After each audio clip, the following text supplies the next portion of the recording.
provide a picture of the final packaged product on October 17 if you want to have the product on shelf on December 16. So that's a new requirement, and there could be some challenges there too. And you have to upload that picture on CPLS on October 17 per SKU. So gonna get a little tricky. Yeah, before it crashes. Oh, that's right. There'll be some late nights. So really appreciate you guys sticking in with us. We're at the end of our time. I want to be respectful of the time for the next panel. I think I'd like to say a big thank you to the rock stars on this panel that have really helped to illuminate some of the kind of key issues that we're facing right now. And I hope that if you want to have a chat with them or me after, please find us on the side. And thank you for being here. Cheers, guys.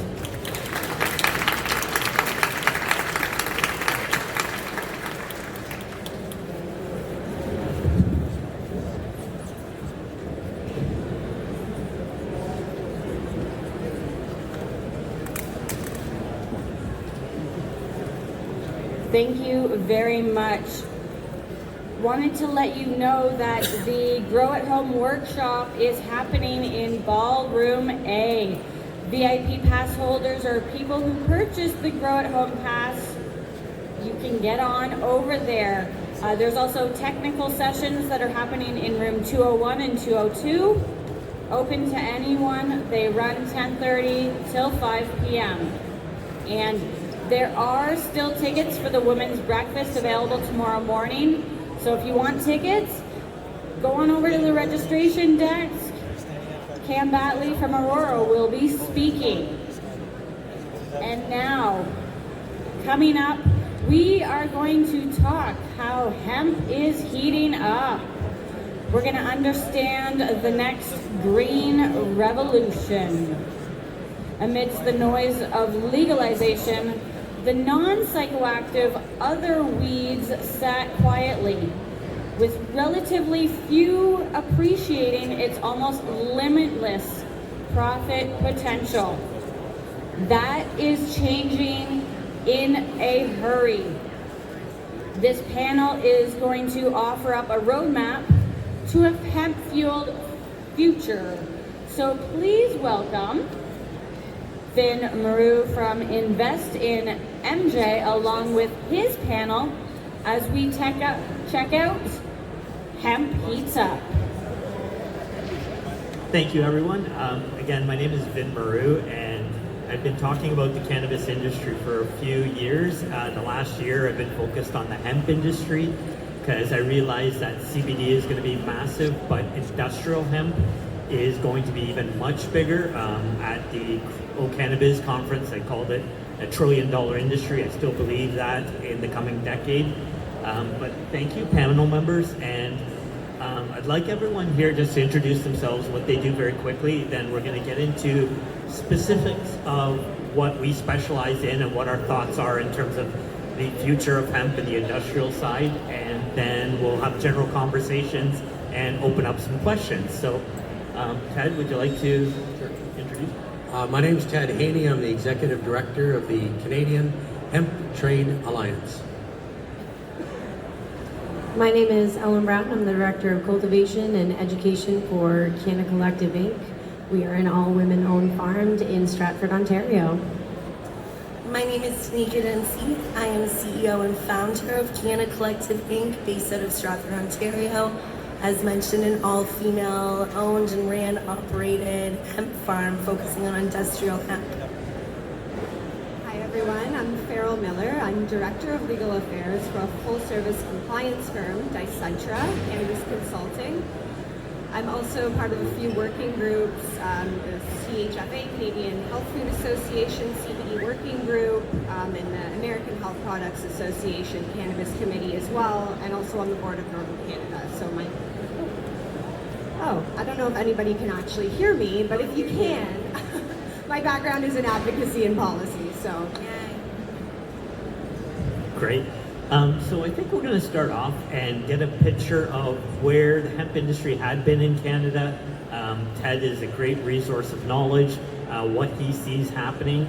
Each of the panel members are going to talk about their expertise and what they see in their area of field. So maybe we'll start with Ted, then go on to Farrell for compliance, and then Ellen for what your migration into the hemp space, and then Danica. And then I'll kind of wrap it up with what I'm doing, and then we'll have general conversations after that. Right on. So the Canadian Hemp Trade Alliance is a national nonprofit industry association.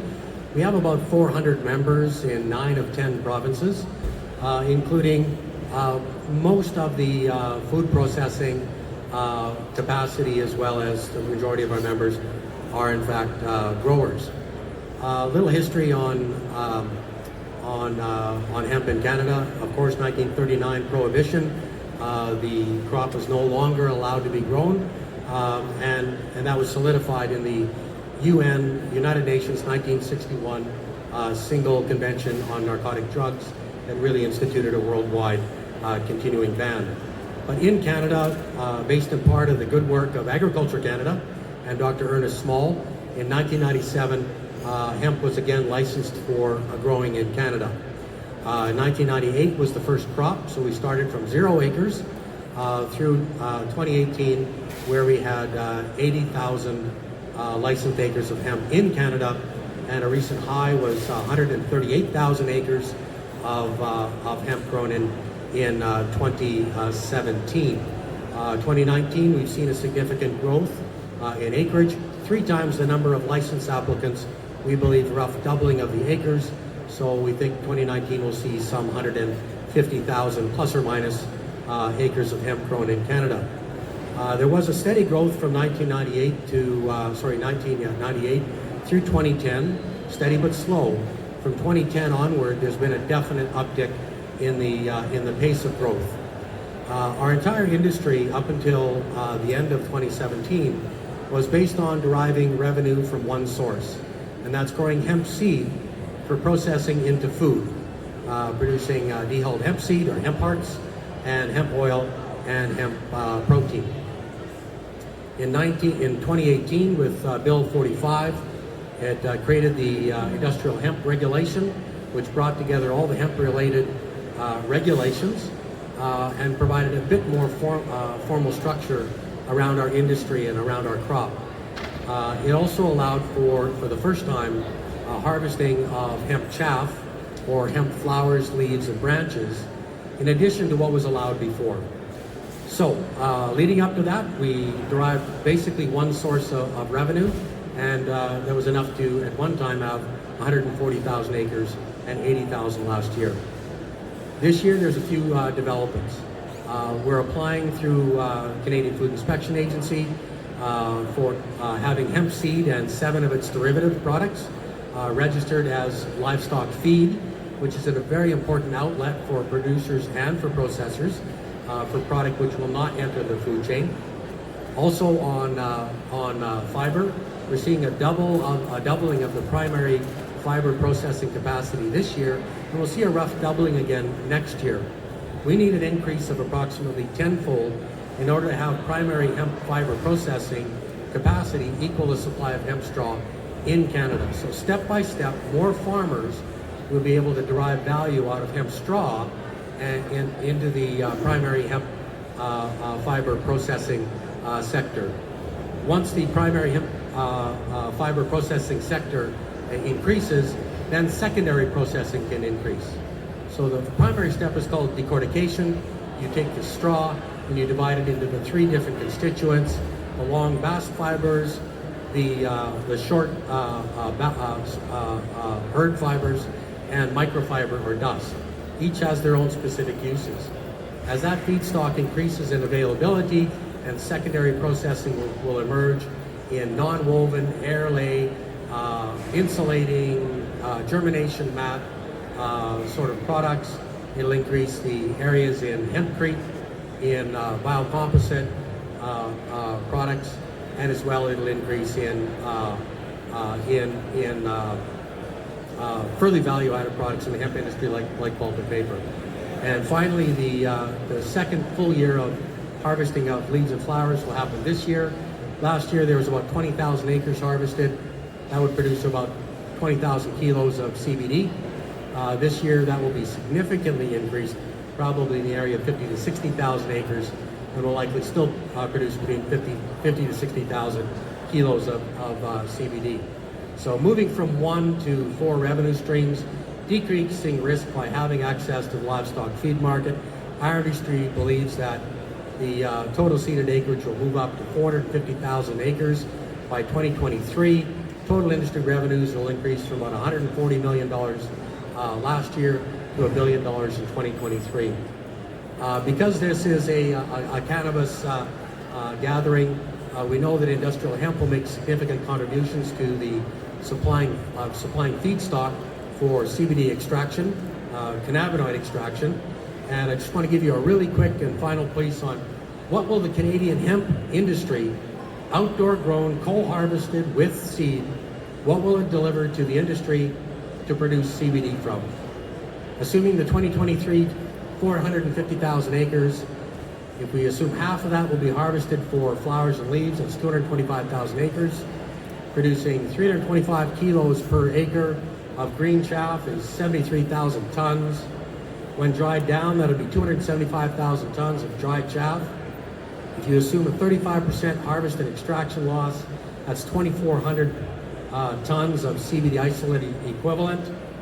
At 5% CBD content of the dried chaff is 3,700 tons of CBD isolate equivalent.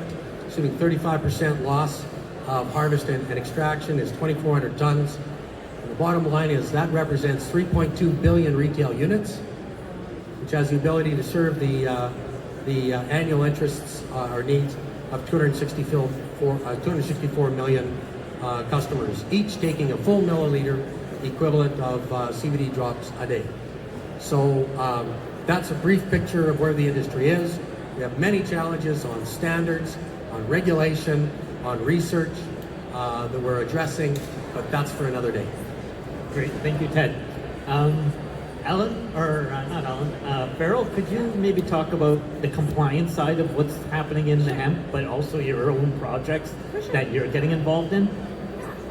So Ted raised a good point. The harvesting of chaff opens up these great opportunities, but to fully realize the potential that it brings, we do have to loosen the regulations a bit in Canada. As Ted mentioned, farmers of industrial hemp can harvest the chaff, so the flowering heads and leaves, but as soon as they do, that matter becomes cannabis and can only be processed by licensed cannabis producers. And being at a cannabis conference, it may be in the interest of the processors to keep it that way, but for the hemp industry, we've been pushing for an amendment to the industrial hemp regulations under Section 3 Sub 1 in particular, to allow for the possession of flower for processing as a licensable activity if you're an industrial hemp farmer. So that could, increase revenue for farmers as well. Alongside that, the definition of derivative in the industrial hemp regulations right now is limited to derivatives of the seed and stalk. So farmers can only press the seeds or the stalk for those oils which have negligible cannabinoids. So if we remove cannabinoids generally from the PDL, or specifically cannabidiol, CBD, then we can allow for CBD extracted from whole flower hemp to be included in those licensable activities that some hemp farmers are already doing when they're extracting the seeds. It is a more involved process to extract the flower, but to allow the hemp farmers the opportunity to do that would be a step in the right direction towards getting in line with the U.S. market right now, which is booming as a result of the Farm Bill. So they made CBD derived from hemp federally legal there, and the way they did that was they changed the definition of hemp or of cannabis to exclude hemp, which means that cannabis that has below 0.3% THC is not considered cannabis, so it's not federally legal in the US anymore. It's considered hemp, it's considered an agricultural product. So that's why we're seeing CBD products on store shelves all across the US right now. So Canada kind of has to bring our regulations in line with that, and one way is by allowing whole flower extract to be an ingredient in natural health products. and follow through the ordinary natural health product license application process for getting your products to market. I think Danica can talk a little bit about, Danica can talk about some of the other problems that small farmers have been facing as a result of these restrictive regulations. Because we have so much potential here in Canada and we have some catching up to do, I think. Oh my gosh, absolutely.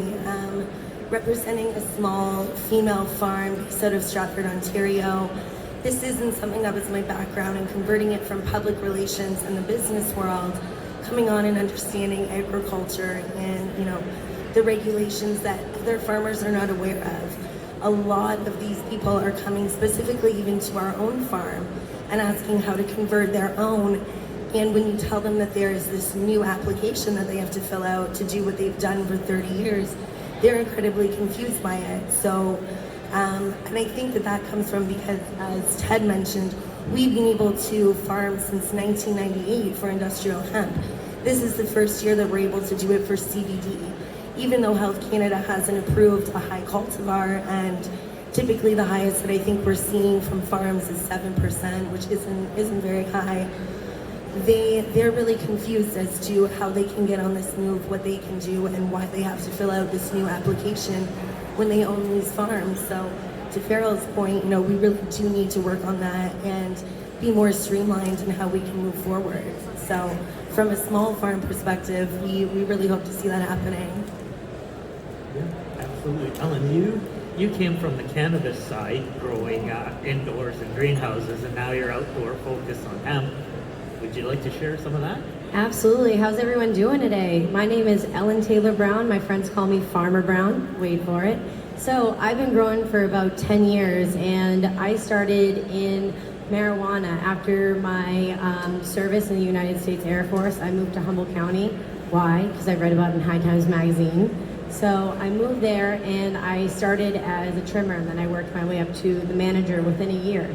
And I like to tell people that because you can start at this industry without knowing anything or anyone, and if you know what you want to be and what you want to do, keep working at it. Give me an opportunity. I'll give you a reason to give me another opportunity.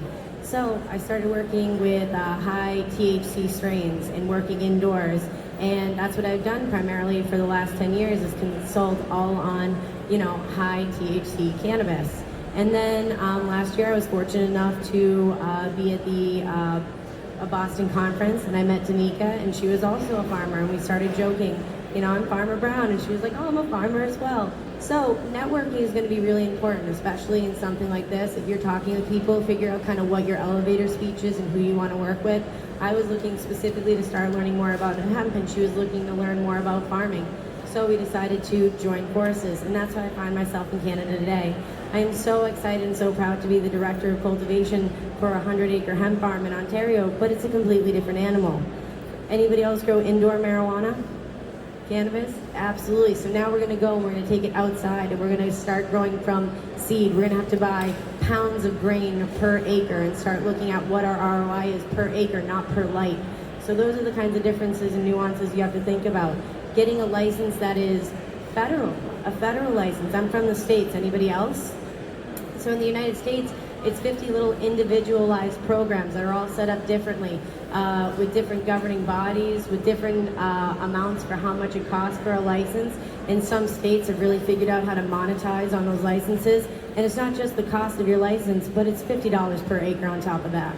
Oh, and it's non-refundable. So here in Canada, it's so amazing. You guys have a free program. If you have space and you want to grow hemp, it doesn't hurt you to fill out the CTLS and get that application started, because it will take months. It could take 4 months. If you want to grow next year, you need to put that application in after this conversation. Start Googling it, start looking it up, get it done, and then talk with Ted and talk with all of us about how to make it go further. It was interesting. Both countries have a lot to learn from each other. I'm from the United States, and we just had the Farm Bill passed, and with that we can now grow for hemp and high CBD or grain or fiber, but nobody's really paying attention to grain and fiber. Everybody's on this high CBD train, and I feel like that bubble's going to burst, and it's going to burst fast. about 5 years, 5 to 10. But where the longevity in this industry is going to be for the ones that are producing the grain and the fiber and the textiles and the hempcrete. And there's a huge bottleneck with, I'm a grower, but where am I going to go to get my grain processed? Where am I going to go to get my hempcrete made? Where am I going to go to get my hemp paper made? So those are where we need everybody to be working together, and our states to be or our countries to be talking to each other, the provinces to be working together, because it's usually not, the provinces aren't talking to each other, the states aren't talking to each other, it's the activists talking to each other, it's the farmers talking to each other, and then we get together and we go to the State House or whatever legislative board we need to get get this to happen. We do need to have more of an import-export. We do need to look at, well, what is the states doing, what is Canada doing, and then how can we both work together to make it better? You know, with the Great North and North America could be one, right? That's such a good point, Ellen. I'm just going to jump in there and say that, like, right now it's so difficult to import and export because even if it's just hemp, it can only be done for a medical or research purpose. So you have to justify that to the Health Canada and make a case for why you need to export your hemp to the U.S. or why you need to bring this hemp in and what your research purpose is. Present them with a full clinical trial designed and everything, and hope that they approve it. Oh my God, and to jump on that, even when you do that, even when you have all of that proper paperwork in, you're completely above, everything is in, they still hold it. Health Canada still truly doesn't know what to do with it, so you're still at that bottleneck, so.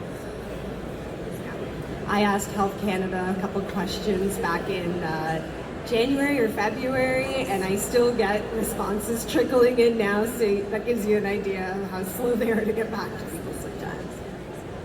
See, one of the roles of a national industry association is to fill gaps. As long as individual producers or individual processors are one by one asking questions or seeking guidance from Health Canada, it's difficult for anybody to get a clear, strong, timely response.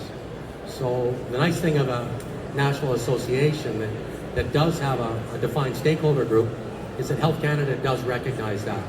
So just for a couple of examples on that interface, last year our office assisted over 200 producers and processors work through the CTLS cannabis tracking and licensing system operated by Health Canada. Many of those would never have got through if we didn't provide that one-by-one service to them. It was an emergent service, not something we planned to. It arose out of a fairly dysfunctional licensing application system. On hemp flowers. Hemp flowers in the US are part of the Farm Bill. It's an agricultural product. In Canada, hemp flowers are grown and harvested in the Industrial Hemp Regulation, and then when they're sold, it moves to the Cannabis Act. Hemp flowers can only be sold to licensed cannabis processors and then extracted to produce the cannabinoids, terpenes, and flavonoids. We're asking for a slight change. Keep the flower in the Industrial Hemp Regulation and move across to the Cannabis Act at the point of extraction. That might be a little bit different from what we talked about, but at the point of extraction, you will always produce at least some small levels of THC. The regulatory requirements, whether it's in the NHP or in the National Health Products, or whether it's in the hemp processing licensing, if you're producing any form of purified THC, the licensing requirements will eventually drift up to those of a licensed cannabis processor. So we put that off to the side now and say, at the point of extraction, it is going to be Cannabis Act. That means, though, that flowers can be exported to the U.S. if we negotiate a protocol. Health Canada would not allow that today because they deem flowers to be caught up in the UN 1961 Convention on Narcotic Drugs. They simply won't allow it, period, unless it's directly to a medical marijuana program, of which in the U.S. there are none. So we want to be able to move flowers to the U.S. We're prepared to have flowers move into Canada if extractors want to use American flowers. We also then would open up the opportunity for non-extracted hemp flowers to be used in infusions, in dried capsule form, in teas, etc., etc., etc., as long as they're not extracted. So that's an area of opening up. List of approved cultivars. To bring new high CBD cultivars to market, there is a very creaky old process or policy that's in place that we're being asked to assist Health Canada on developing the regulatory framework for change. It's a combination of one, timeliness to market, and two, the requirement for genetic stability. That's what our industry is working with Health Canada on to meet those goals in a revised new LOAC policy. So lots of other interesting things. We have a lot to do to unlock the full potential. Right. The panel members have made some great points talking about CBD, where the hemp industry came from, where we kind of see the industrial hemp industry going. At the old Cannabis conference, I called the next green revolution a $1 trillion industry. I firmly believe that we're going to head that way, but there is a lot of infrastructure required. They've already talked about the challenges of processing not just the flower for CBD, but also the stock for industrial. Working together and internationally, this can be an easily $1 trillion industry, if not more, over the coming decade, which is where I see tons of opportunities lie for all of us. But if anyone has any questions, we only have about 5-7 minutes left. We'd be happy to take some questions, or we'll just continue on talking. Yeah, you're right. Oh, yeah, lots of time then, sorry. Well, maybe we'll start with some questions and we'll go on to some other topics, because I think... Sorry to interrupt you, but just when you were speaking about collectively and how we can work together, Canada Collective actually, after we did our first 50 acres, we traveled the world learning about different soil and what people were doing with hemp and how that worked, to not just internationally but globally work together, because that's truly what Canada Collective is, focused on. How are we going to look at phytoremediation, taking toxicity out of soils, and how are we going to build hempcrete houses in developing countries, bring food and fiber and cattle field to countries where they don't have that, whereas hemp is, it's feasible. It's truly, I don't have a green thumb. If I can grow hemp, anybody can. So I think that it's really important to touch on, what we're doing globally as a hemp Canada Collective. And one of those ways to, open up the global markets a bit better is to, loosen up the regulations on exporting. And that would definitely help the farmers enter those global markets, our Canadian farmers, and help us learn from abroad as well. Ted raised a good point, probably extraction is best left with licensed cannabis processors. People who are used to farming and are farmers would have a huge hurdle to get over in terms of getting in line with Health Canada processing requirements for basic manufacturing of an ingestible product. So that would be a hurdle for hemp farmers to get over. But I'm just kind of echoing the concerns of different policy groups that are kind of asking for everything from Health Canada and hoping that we get some. So one of those things would be loosening up the export laws, and the other thing is the list of approved cultivars, like bringing some more genetics in that we're allowed to grow.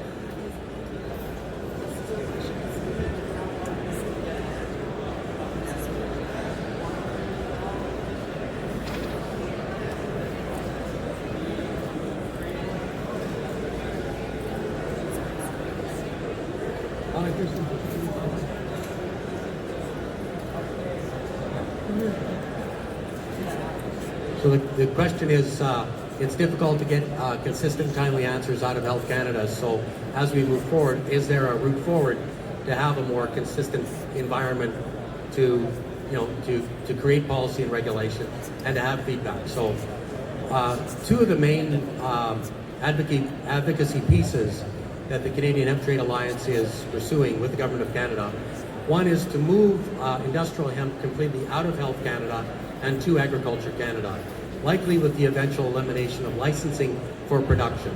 You can still keep the requirements of less than 0.3% THC in the flowering head of the plant. You can still require that all seed be of pedigreed status at least, but the licensing system itself is a hindrance. So moving to underneath Ag Canada, where it can be then situated with other crops in a growth environment, bringing in research fairly seamlessly. The other area that we're looking at is and it's a very key piece of advocacy, is opening a regulatory pathway to allow the sale of CBD supplemented foods with appropriate daily intake levels and natural health products, which are supplements, topicals, and cosmetics, also with appropriate and higher daily intake levels and appropriate guidance information into open retail based on risk assessment without the requirement for documented health claims. So the recent consultation done by Health Canada was called the Cannabis Health Product Consultation. It was kind of a kick the can down the road consultation where they asked everybody in Canada 2 questions. What kind of uses do you think might be out there for health-related cannabis products? And 2, do you have any scientific data on the health benefits of cannabis products? And the second one, they could have contracted Dr. Laviolette in University of Western Ontario to do an annotated bibliography and an expert opinion on all of the confirmed health benefits of cannabis products. You don't need a consultation for that. And on the other side, get out of the way of industry. Whether it's seniors, whether it's youth, whether it's adults, whether it's stress, anxiety, or anything else, as long as you're dealing at subtherapeutic levels without specific health claims while addressing risk, let the market operate. So these are areas where absolutely we are engaging, very important. That one alone would have the ability to expand market potential in Canada far beyond where it is. I was going to add to that, with the list of approved cultivars, this year there are 52. In the States, depending on what state you're in, they might or may not have a list that you have to go off of. So with that in mind, you know, I found a lot of security knowing that these genetics that the federal government provides are going to be under that 0.3%, because what we're having happen in the States is these like snake oil salesmen where people come up and like, cherry wine, you want some cherry wine? I got cherry wine. COA, I'll get that to you later, certificate of analysis, don't worry about it. And by the time that happens, you've already put your seeds in the ground and they'll have to burn your crop, destroy your crop, you could lose, you know, your livelihood, you could lose your farm over it. So having genetics that you know have a COA is very important. Having genetics that you know are from an approved cultivar are going to be crucial. And working with companies, you have Bio Valley Seeds, you also have, you have Manitoba Harvest. Has anybody heard of that? Absolutely, Manitoba Harvest is fantastic. So if you're in Alberta, you can talk to them, and before you even get started, reach out to these companies that are providing seeds and saying, hey, I'll buy the seeds from you, will you buy it back from me at the end of the year? That way it's a streamlined system. So if you find yourself in the Alberta area, hit up Manitoba Harvest and see if you can be contracted out to possibly grow that grain for them. So just different things to think of before you even get started. What, you know, cultivar do I want to grow, and then where is it going to go? Because if you're looking to get insurance, a lot of companies will not insure you if you don't have an end process, if you don't know where your hemp is going to. So before you even get started, have your entire season planned out. And only plant what you've already sold. I've been blamed before of discouraging producers from entering the market. It ain't easy. It's a highly regulated, license-driven sector that you are very restricted on where you can sell each product, except for strip stocks, which is wide open and don't need any license on that. Everything else is license-driven. Sell what you're going to produce before you seed, and then move ahead. And that's kind of what we see right now happening in the States. You know, Ted mentioned how many acreages is grown and are being planted in Canada. You can double or triple the numbers down in the States, yet there was an article that was just published talking about how everyone in the States growing for CBD, 70, 80, 90% of that crop will probably end up going to waste because there is no processing capacity, let alone trying to dry that acreage in a timely manner so the extractors can do it. So people are jumping into the cannabis or the hemp industry thinking there's a big cash cow at the end of the day, yet they're realizing now that there's so many challenges and a lot of money will be lost. It's almost like we should be taking baby steps in the industry and prove a business model that's economical and then grow from there. So you have a question? Yeah, I just have a comment actually. So our company did change the health cultivars list this year. We do have a higher 7% CBD sealed. It's testing anywhere between 15 and 24%. We're growing here at test plots in Ontario. So we have plots, farms growing all throughout Ontario right now. So it was a long process. It was a year of paperwork. It was very complicated, so I do agree that the regulations do obviously need to be made up, but it is possible, but it's very confusing and it takes a lot of time, and we do need to simplify the process definitely. I mean, we need to actually do more testing. We need to be more in acceptance of changing these seeds because they're growing high yielding CBD is important. As much as it is for industrial hemp, for feed, for different reasons, we will need CBD still to provide medicine for people. So it's going to be just as important as industrial. So I just wanted to let you know it's a process. It can be done because we did it, and we are growing that hemp here in Canada right now throughout different farms throughout Ontario, BC, Quebec. So it's possible, but it's too complicated. So I'm in very much agreement with you. It was a trying process, but it can be done.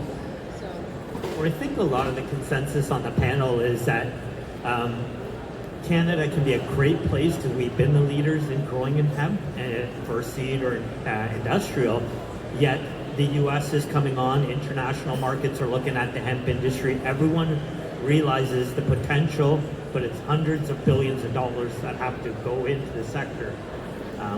And if the government in Canada really almost doesn't get out of the way or allow industry to do what it wants to do, we could lose a competitive edge very easily over the coming years. Just to add on to that, we do often see industry in the US pushing the government a little bit harder than industry in Canada tends to push. So in the US, we're seeing like CBD products on all store shelves and in Kroger and in your convenience stores and stuff. And the FDA still hasn't come out with a framework for licensing these products. So Ellen brought up the snake oil salesman. Like, there's people selling these CBD products with bold health claims, and those are the guys getting the warning letters from the FDA saying that they're marketing it as like it's an unapproved drug. Some people have said, oh, the FDA is considering it a drug. Well, they're just saying that if you're marketing it with health claims, then you're marketing it like it is a drug, if it's to treat specific health conditions. And you can't do that because it's not an approved drug. The industry says it's best suited for the dietary supplement route, and you can't market dietary supplements like they're drugs either. So if you are selling CBD products in the US, just be very careful about making health claims at the moment and wait for the FDA to come out with a structure. It's a little bit of the Wild West in the States. What we're finding is we had loose regulations, we ran with it, and then we kind of got slapped back. In my state, Massachusetts, a lot of our farmers are farming for high CBD because they want to create these CBD products. They want to make a product line, and then they want to put those products on shelves. But there's no model for that. And what we're seeing happening is those products are getting pulled off shelves. If there's one thing I can take away today from this panel, do not buy your CBD from a gas station. Everybody see that gas station CBD? It's a problem. That is what is taking down this industry. That's what's taking away the reputability of what's going on in the hemp space when you have this gas station CBD that's from who knows from what country, who knows what it's been processed with, who knows what it's been tested with. Those are the problems. So we need to make sure that, you know, if you're buying hemp, buy it local, support a local farmer. Find out who are the grain farmers in your town. Do you have livestock? There are plenty of ways that we can work together to make sure that this plan is utilized in every way, shape, and form. And I feel like right now, the road is being built out in front of us. Do you love hemp? Do you care about hemp? Raise your hand. Come on, guys. This is where you want to be. Anywhere in this convention hall, you could be at this hemp panel. You're in the right place if you want to be in hemp, because we want to work with you. So how do we work together to make sure that this plant is no longer chastised or stigmatized, and that it's going to be this global leader that it always should have been? And for the Canadian Hemp Trade Alliance, I'm from the United States, and your website has been everything I've needed. It's like a little cheat book for all you wanted to know about the history, the different province, all these different things. His website is just such a great resource. Start from there, start from reputable resources, and then go further, and then be that reputable resource.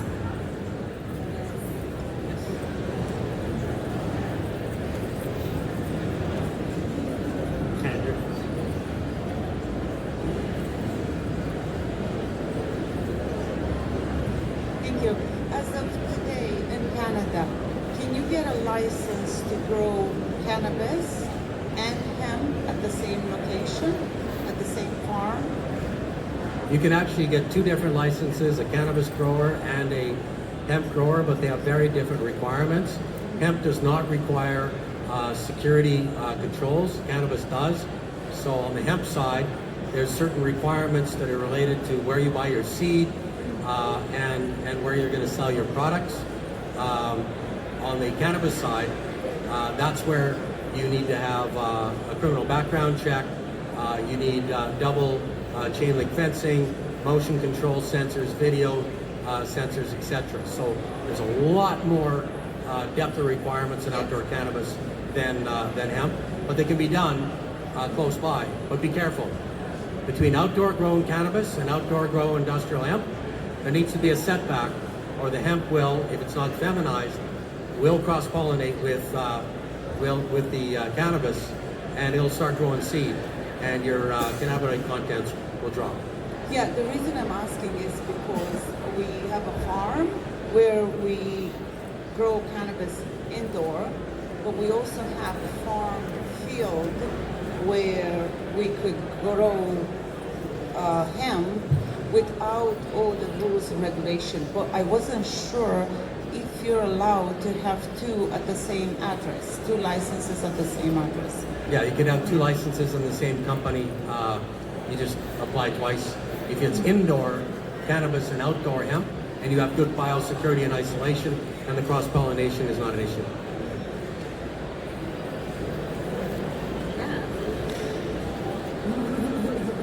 Thank you to the panel.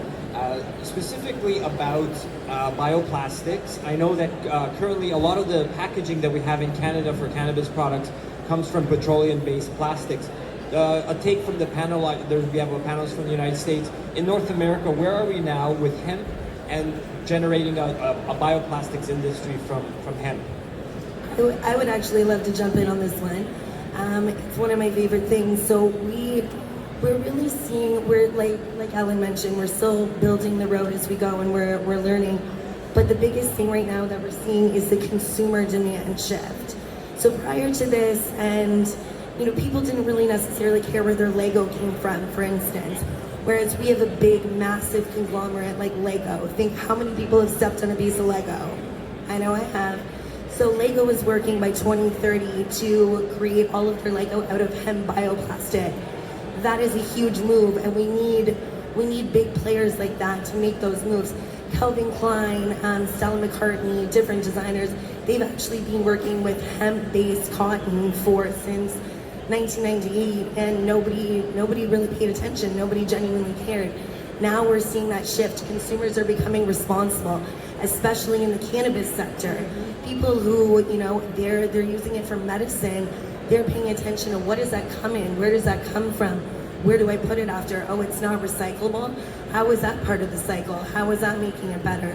So to your point, we need those big box players. We need those guys to come and set the move. And I think to your point, that'll help with regulation, because once they need to go to China, I'm pretty sure they're going to let the rest of us come too. So.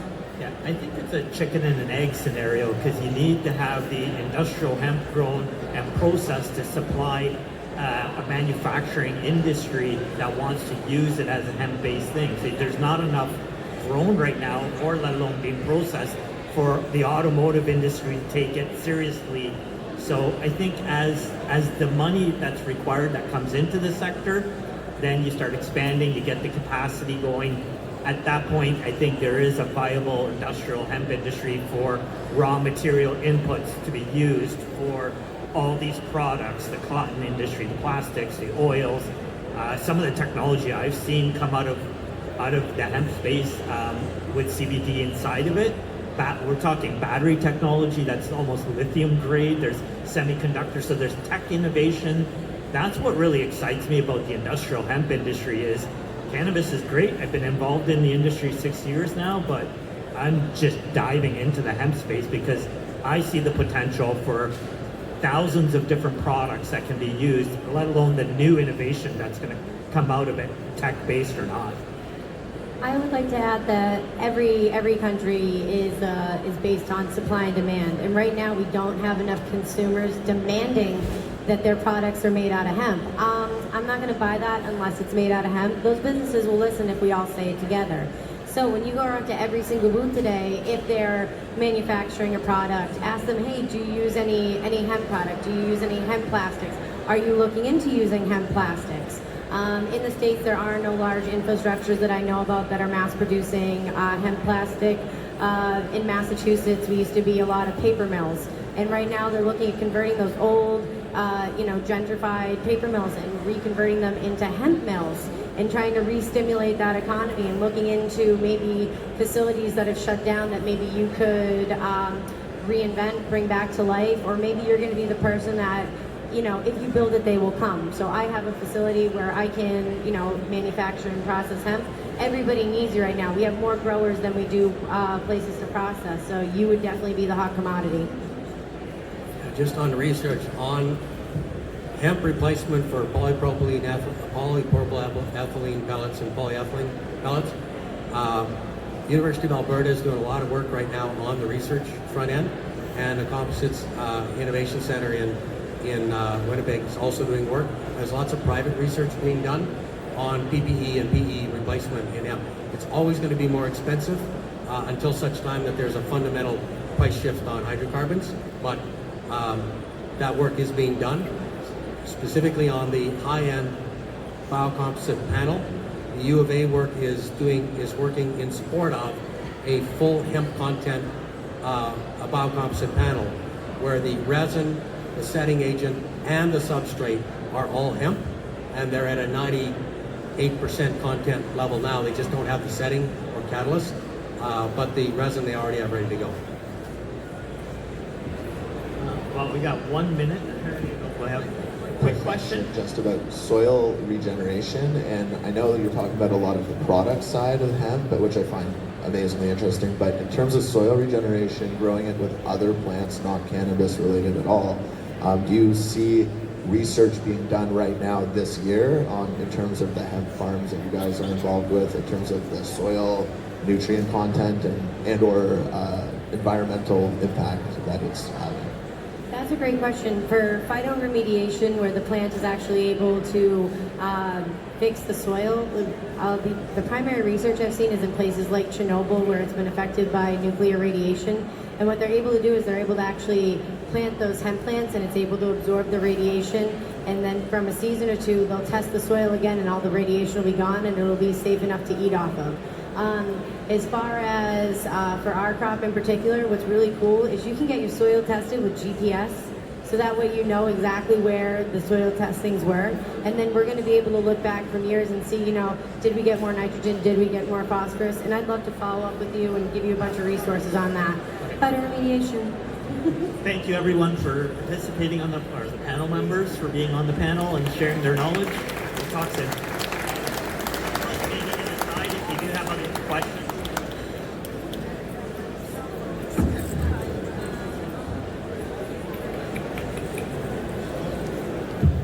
Thank you very much. Yes, we of course, are going to be taking a short break for lunch. Oh my gosh, Wanna remind please.